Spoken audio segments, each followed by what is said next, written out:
What's up, Philadelphia?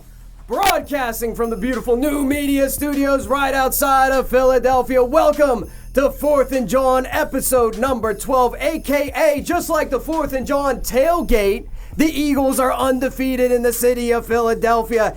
A.k.a. this show has more drops than Nelson Aguilar. A.k.a. Philly influencer in the house. We're excited about that. Let's give it up for the boys coming on around. Hey. Coming inside. We got a packed show for you, and it is I'm so happy to be back from LA and in the studio. We got Sean Brace from Fox 29 calling in at 8:15. We got my man Adrian from PhillyInfluencer.com sitting in studio. We're coming off an Eagles win. Well, looky who is undefeated at home, Mr. Gale Saunders. We are. You were there. We are. You saw it. I didn't think we were going to pull that one off, honestly. I keep saying it time and time again. Hey, listen, once is an accident. We weren't going to beat the Steelers, right? Or the Vikings. Twice is a trend, or twice is a coincidence. We weren't going to beat the Vikings. 3 times is a trend, and now it is undeniable. The Eagles, once again, have that home field advantage. What did you see, Mr. Eagle Sessions? I mean, can you agree that this defense is top 5 defense? Can people laugh at me when I'm like, yo, this is top 5 defense. All right, yeah, well, listen, give them some help, but I talked about getting back to basics with this offense, and that's what they did. A strong running game, dialed up a strong play action, got Zach Ertz involved, which I've been talking about, and a good play calling by Doug Peterson. We have basicness on the outside, but in the passing game they dialed up Darren Sproles, Jordan Matthews, and Zach Ertz. Hats off to this defense. Yes. Woo. Jim Schwartz dialing up all these different kinds of looks for Matt Ryan, getting him a little confused. This is the number 1 offense in the NFL, right?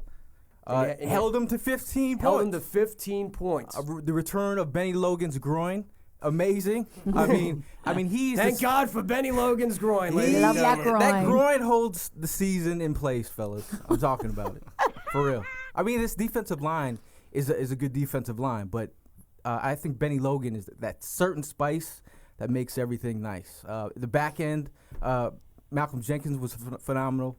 And look at our cornerbacks. We have a rookie cornerback. We got one cornerback with one hamstring. Mm-hmm. And how are we winning on defense? I don't know. Not against the highest scoring offense in the league.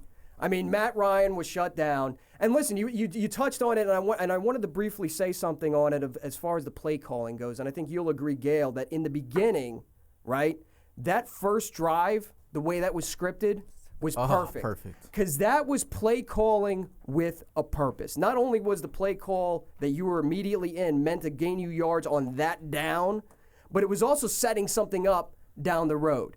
All right? So the run to the left, set it up, and then you roll out, bootleg to the right, get a tight end crossing on the flat. You're starting to get other receivers involved. You're using a lot of play fakes, a lot of ball movement to kind of confuse the defense.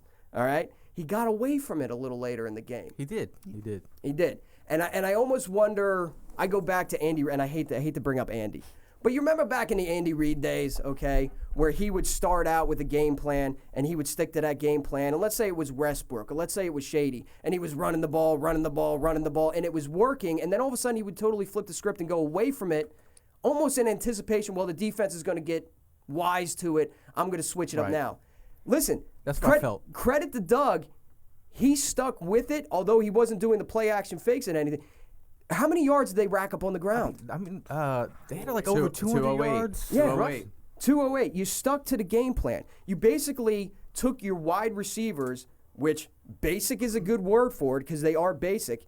You took your wide receivers out of the game plan. You took some of the pressure off Carson Wentz.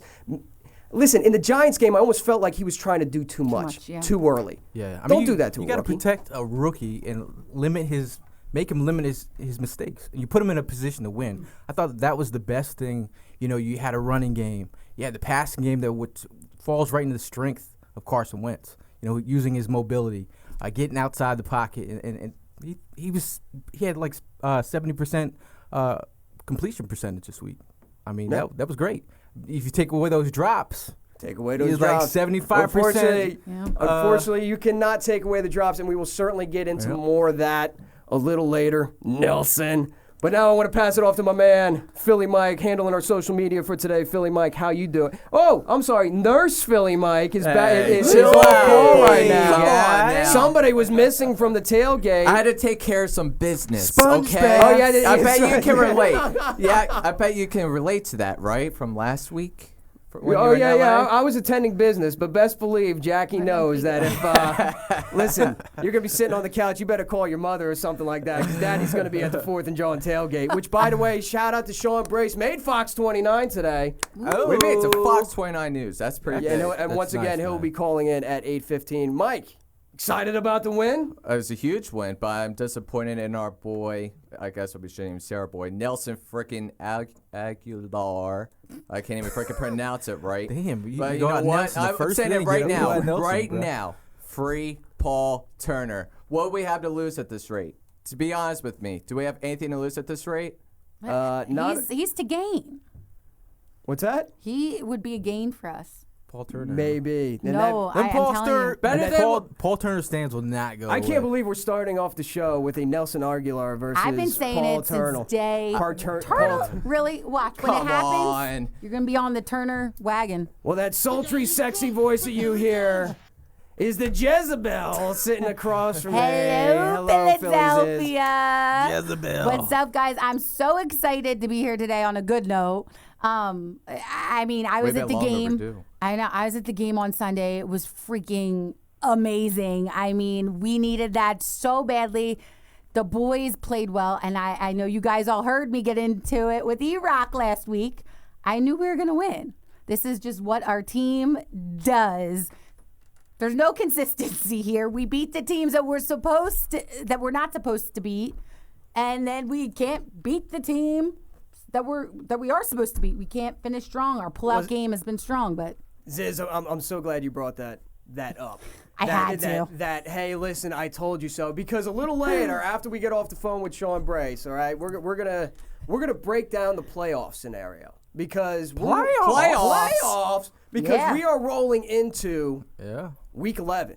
This is the point where you start to get all your ducks in a row. You start to take a larger, broader scope of where exactly you stand in the NFC and how that affects you in the last 7 games of the season. My man Adrian down there from PhillyInfluencer.com, my boy. How are you doing? How you feeling after that win? Oh, I'm feeling great. And just to piggyback what Gail was saying, Matty Ice met his defrosters. Benny Logan, Fletcher Cox, Brandon Graham. I mean, they were all bringing the heat all game long. But I want to get to this offensive line for a second. Go for it. All right. 208 rushing yards, right? Nice. They control the time of possession, 38-10 to 21-50. So in a lot of ways, their best defense was their offense, keeping that potent Atlanta Falcons attack off the field.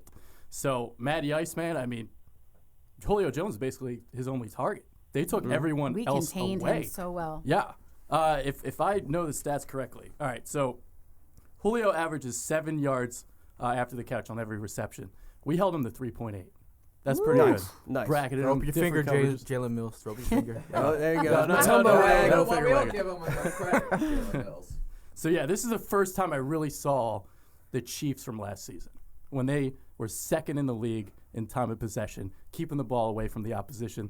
The complete opposite of Chip Kelly, right? Exactly. I mean, hey. So I didn't want to say his name. Yeah. No, his name which shall not be spoken. And you know what it reminds me of, and it's a 4-3 defense, but it's a little bit different in the way they attack. Jim Johnson's philosophy, as far as his defense goes, was we are going to take away the thing that you do best. It doesn't matter whether that's the run, whether that's the pass. If you have a stellar running game, we're going to stack the box. We're going to dare you to throw it long. If you have targets on the outside, we are going to take away your outside targets. Basically, we're going to dare. Remember, like, again, throwing it back to Andy Reid era. Yeah. All of a sudden, you would have like a good team come in with a potent wide receiver attack, and the running back would chop off over 100 yards and be like, where the hell did that come from? But the Eagles will get the win, and that's what was most important. This game plan defensively reminded me a lot of Jim Johnson, where it's like, look, we're going to take away Julio. Yeah. And we're going to see what else you can do. Mm-hmm. We're going to see what else you can do with this offense. And the answer was the Eagles outgained them on the ground, through the air, all over, mm-hmm. and came out with the W at home and didn't expect to get that W. Now, this is kind of the blueprint. There's a lot of Seattle Seahawks in the Atlanta Falcons. Obviously, with their head coach being a former defensive coordinator, there's a lot of that zone defense, a lot of offensive philosophies. So if you're game planning for the Atlanta Falcons like that, you're almost already ahead of the game planning for a huge matchup, a giant matchup against the Seattle Seahawks, and we can finally start to see, okay, listen, you guys haven't been the Road Warriors, all right? Mike referenced it earlier. This is just like the New England game last year. Nobody's giving you a chance. Nobody thinks you can do it. You've beaten some good teams at home. Everybody thinks that when you're away, you're going to fuck it up.